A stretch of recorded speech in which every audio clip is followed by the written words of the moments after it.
What's up everybody, this is Sanitary 103. Thank you for watching another video. So in this installment, I wanted to shed some light on a problem that a lot of young dieters face, specifically ones that live at home and depend on their parents financially for food. Now for example, let's say you're a 16-year-old female, you live at home, you're overweight, but you want to make a lifestyle change. So lately you've been watching your portions, you've been trying to eat right, and you've been exercising. But unfortunately, your parents are in charge of the groceries, they buy all the groceries, and unfortunately, the groceries that they do buy are all pretty much junk food. They're high in fat, highly processed, and they're just not good for you, and it's making it harder for you to stay on your diet. So what do you do in this situation? Well, have no fear, there are 4 solutions that I've come up with. The first thing that you can do is you can try to convince your parents that losing weight is not just appearance motivated. Now, there's nothing wrong with wanting to look good. It gives you self-confidence, it makes you feel better about yourself, but in the grand scheme of things, your appearance do fade and it becomes a health hazard if you don't watch what you eat and you exercise.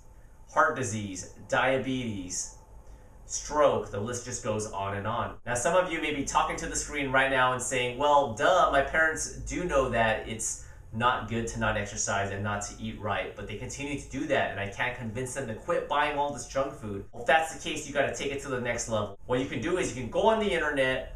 There's tons of studies on the ramifications of eating bad. Print out those studies and give it to them, and hopefully they will read it and something will ring in their head. If that doesn't work, you want to amp it up to the next level. And what you can do is try to shock them with some really bad images. For example, it's kind of like the person who smokes and refuses to quit smoking cigarettes.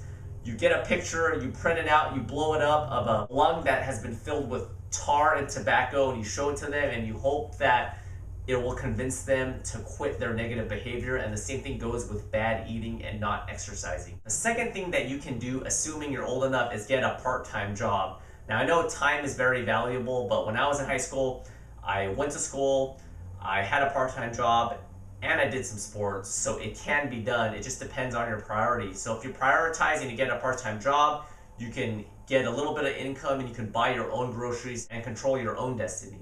Now, if you've shown your parents some disgusting images, you've shown them some studies, you had them read it, and they still won't budge, and or you can't get a part-time job, the third thing that you can do is you can simply cut down on your portions. Now, losing weight comes down to an overall caloric deficit.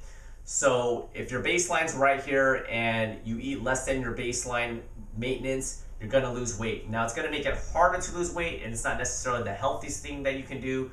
But if there is only pizza to eat, instead of eating 4 or 5 slices, you don't have to do that. You can eat the 1 slice of pizza and then, drink some water. As long as you stay below your maintenance, you're gonna lose weight. It's definitely not easier, but it's something that can occur. And the last thing that you can do if all else fails, and this is probably a little extreme for some situations, but it's definitely worth considering, and that is to move out. Basically just move out of your place, get a new, fresh perspective on your life, get away from all that negative energy, and go from there. Alrighty, that about wraps it up. The comments and questions are always welcome. I'll see you guys next time. Bye. This is filet mignon. It's very easy to make. It's very tasty. So let me show you what I got going. Now, usually at the market, they have like the entire tenderloin, but it was